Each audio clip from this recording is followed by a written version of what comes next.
Hi, welcome to Linux channel. So whenever I conduct sessions with my students, I discuss about network architecture along with kernel and other system software stuff. So I discuss about network architecture and I try to put things in perspective. So these are not something which no one has seen, but you get it in the internet in public domain. But I often see that many struggle to find a kind of relationship between this diagrams as well as comparing this with existing Linux kernel source, and also trying to put these diagrams together to sort of get that big picture. So I thought of shooting a quick video so that it should really help in case if you are learning yourself. You can try to go this way and try to get some quick understanding. See, you can see here in my website I have listed down few diagrams. If you go here and navigate, as I always say, if you are learning something, try avoiding going to Linux channel, YouTube channel, directly fetching some videos or searching videos. Instead, you can come here and then you can navigate. Hopefully, it is all put in a nice sequence. You can almost go through like a course. Okay, so hence you can go here and you can see here links, and then I added some images.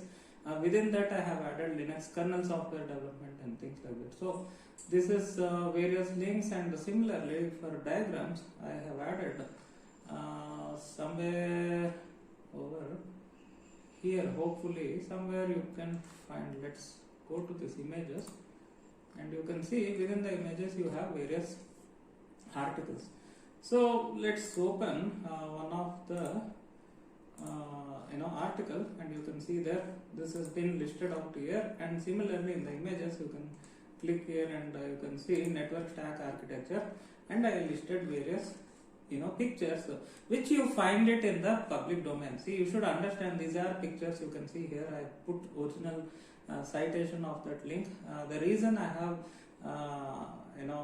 hosted here is sometimes you Google and sometimes it may miss, it may appear, it may not appear. So it is good to kind of curate them all at one place. So similarly, you can go here Linux kernel network architecture, something you can search as image search. You get various images. You can see here. Sometimes these days, since my website is quite popular, it kind of lists here, and you can see here this is quite common and more how to say, it is more popular. You can find this overall kernel architecture in many ORLE books. So there's nothing much different whether it is you open this one or find it in some other source. But other than that, when you focus about networking, you find one picture like this, and then you find this netfilter hooks in a picture like this, or IPv4 stack. Within the IPv4 stack, it talks about the IP layer part. It's not talking about upper layers, it's just talking about IP layer part.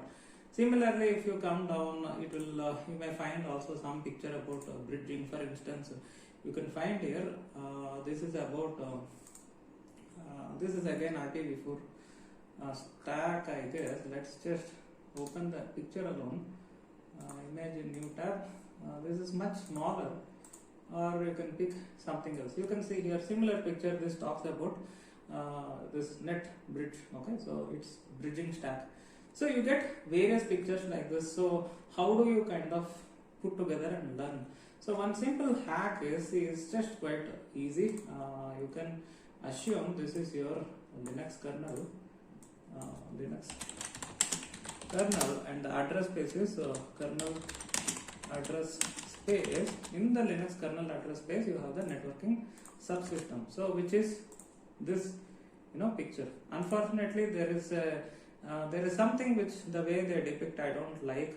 Usually they put network drivers, everything within the networking subsystem, which I don't much like in this layout. Instead, what I propose is, you can imagine you have the networking subsystem, you have the entire networking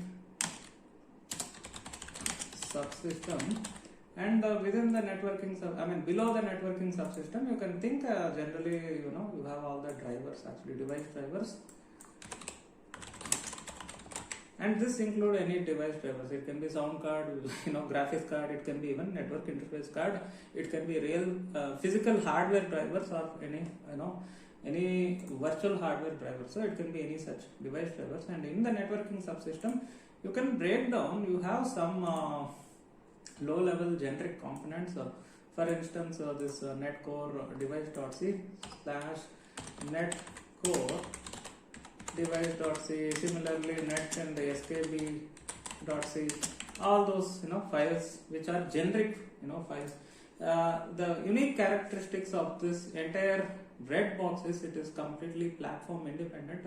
What I meant is you can cross compile this in different CPU architectures meant for x86, ARM, etc., MIPS, etc., but it doesn't have any CPU specific code or any hardware specific code. It is independent of your network interface hardware, your NIC card or any network interface hardware, and also it is independent of CPU hardware. So this entire red box is a generic code which of course you cross compile.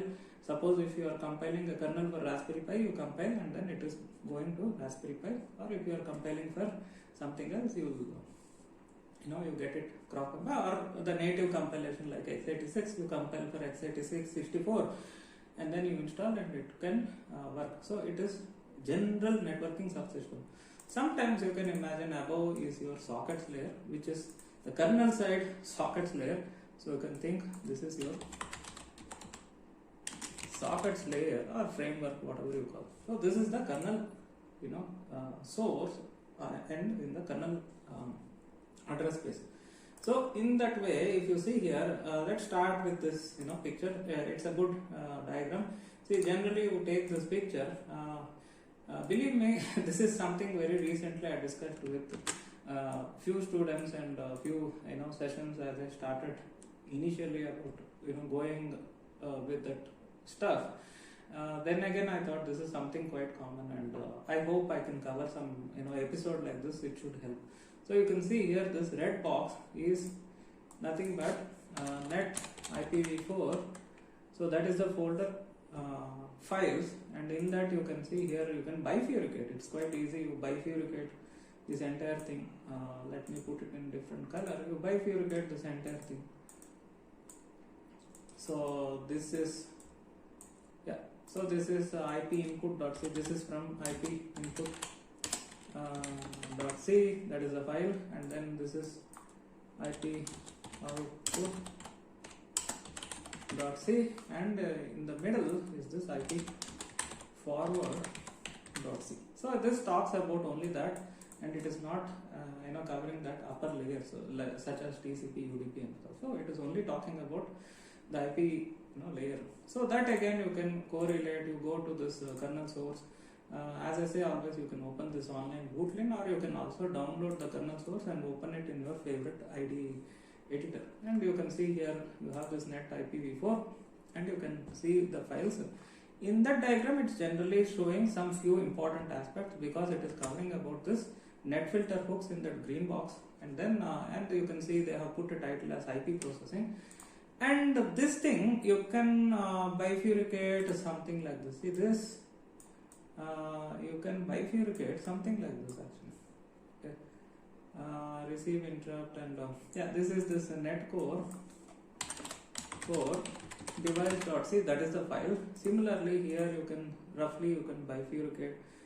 You can see here this whole thing, something like this.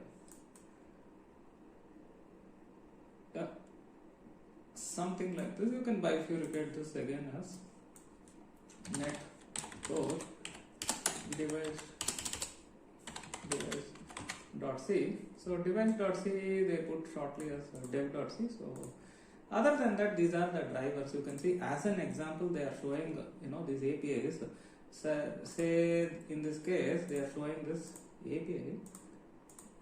They are showing this API. You can see here E1000 alloc RX buffers, which is nothing but Intel old gigabit Ethernet driver, and you can see this is part of that. So let's put it in different color. So this entire thing is a part of that. So this, as an example, they are showing it from drivers slash net slash ethernet slash e1000 folder. So how do you know it is from there? Because it is quite simple. You just take this name of this API e1000 clean ts txirq or xmit frame, something like that. You can search here, come to the source code. Generally you can search e1000 underscore you can see alloc, yeah, alloc, yeah, alloc rx buffers. I'm sorry, alloc rx buffers. It is just autofilled. Rx buffers. Yeah, the first one. This is the exact API which they mentioned here. You can see here E1000 alloc rx buffers.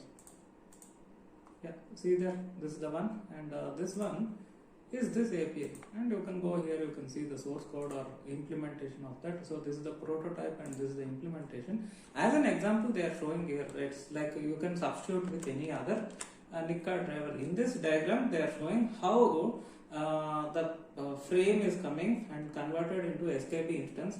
So it is first time converted, that frame contents is converted into the packet data structure in Linux kernel, which is SKB data structure, how it is converted in the driver, and then how it is passed on to this upper layer such as this netcore device.c. It's a generic supporting networking subsystem layer it is, as I mentioned here. So it came there, and then it is going to this IPv4 stack. In the IPv4 stack, you can see they listed down few things. So that's all is the breakdown of this diagram. So it is a fairly good picture for you to get going to understand what it is happening. So next you can go to this diagram. If you go, Google and search, again you get this one, and copy this image. Let's paste it somewhere here. So this diagram, if you see, this diagram says a higher layers and this. So you can see here they are mentioning this, device.c, this part, and again here device.c. So let's just bifurcate this. Let's just bifurcate. Similarly, you just bifurcate. They are telling here it is higher layers. So whatever you select in between, and let's bring it here and try to adjust. This is nothing but that green box. So that is nothing but that green box. So that's what is this diagram. But one good thing about this diagram, this one compared to the big one is this. They show clearly what are the net filter hooks. For instance, these are net filter hooks. This one, this one, this one, this one, this one. What are the net filter hooks and what are those sequence of APIs? They clearly mentioned in this diagram. So that is what is this diagram. So this way you come back here in the networking subsystem. You start putting the things or components of networking subsystem. Above this is your IPv4 stack. Okay, generally IPv4 stack. Similarly, above this you have the IPv6 stack, right? So it is IPv6 stack, and you can come here and check in the source code also. You can see here, go to the net folder, and then you can find net IPv4, IPv6, and similarly you can see here the bridge actually. So again, that diagram, if you come here, as I mentioned, this is that bridging, Linux bridging. If you scroll down, I have included that as well. You can see here, yeah, this is the bridging part. So if you bring this here, in this multicolored diagram, they have not mentioned, but it is similar thing. You can see here again, you have the bottom one is this device.c. And then this is higher layers, and in between is this Linux kernel bridging. So it's a different stack altogether. You can't fit it here. You can imagine, it goes somewhere here. So you can perhaps you can select this and say this is nothing but another one above this layer. So if it is IPv4 packet, it's a regular routed packet or local host packet, it goes like this. Otherwise it should go from here, it should go to this, and it should come back like this. So something like that you can think. So that is what is this So you can put another picture or another box which is nothing but Linux kernel bridging. Similarly, there are various network stacks are there in the net folder. So let's not go with everything. So that's what it is. So hope you got a picture. If it is V4, it goes from the driver, it gets eventually forwarded to V4 stack. If it is V6, it will get forwarded to V6 stack. Assume you get some network frame, okay, converted into SKB instance or SKB data structure. It is done by the driver, and then it goes here. If it is V6, it goes here. If it is you have enabled the bridging, configured bridging, then it goes here, gets processed. If it is local host traffic and it's IPv4, it comes here and goes above. And if it is coming down from above, somewhere the packet is created, eventually you get the frame and then it goes out of the drivers to the NIC card. Similarly, if it is V6, it comes here, it goes up, and similarly the socket data comes here, creates a packet, valid V6 packet, and it goes like this, it goes out. So that's what it is. So now we see there's another interesting diagram here in my collection of curated diagrams. You can see here there is this TCP part. So let's copy this and try to figure out where we can fit this guy actually. So we paste this. So here he says in this picture, if you go, let's just increase the size of this image. So here you go, and here if you paste, you can first bifurcate this into three parts. So this again, like upper layer socket, see, you can see that send API is there, that's the socket, and here is the bottom layer. So for TCP, the bottom layer is IP header part, or IP part. So you can see here IP input versus IP output here for TX path, RX path. So this essentially, if you select this, so this diagram is essentially nothing but you are supposed to place it above this actually, if it is a TCP packet. So this is where it comes. Similarly, in this picture, this is where it comes. It's the upper layer of IP framework. So it comes here actually, it comes here. So that's what it is. So you can imagine this higher layer, one of that is TCP, and let's assume you have UDP, then another box you can consider that is your UDP, which comes over here. So that is your UDP. So that's what it is. So now you can see here you get various diagrams how you try utilizing them. If not, there is another interesting picture you get is this entire map of APIs. This picture have been depreciated, which means it is supposed to be in Wikipedia, and then suddenly it has been taken out. There could be many reasons. One of the reasons is kernel is always ever evolving. There is always something new comes, some changes will happen. This diagram is fairly old, hence it could be the reason that they have depreciated. It has been removed from Wikipedia. You can see here. This gives a very good idea. This currently is hosted as a PNG, but you get even SVG pictures which you can zoom it further, and you can see here same thing.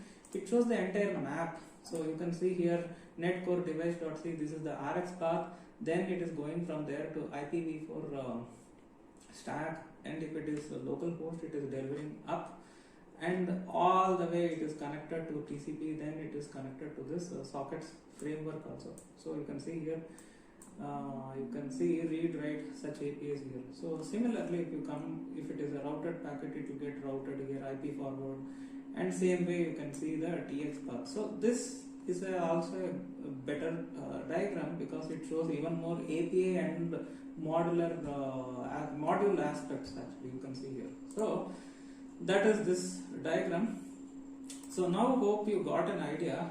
There are various variants which you can use your basic common sense, spend some time, and then you can sort of extrapolate various discrete diagrams, how you can put together and visualize what they are trying to explain, and then cross check with the source code and try to understand if it all matches together. Of course, you should also bear in mind these diagrams can completely change in in the future some API may no longer be there, and you may be wondering why that API is not there, because kernel gets code changes all the time, so hence something must have got depreciated.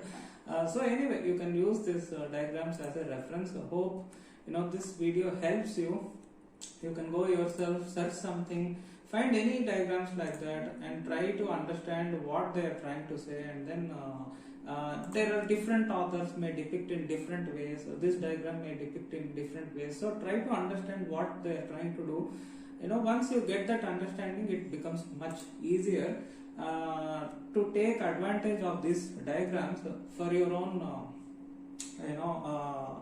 learning standpoint of network subsystem of Linux kernel programming. So hope you loved this video. If you have anything to discuss, be in touch via mail or YouTube comments. Thanks a lot for joining me. Stay tuned. Have a nice day. Bye bye.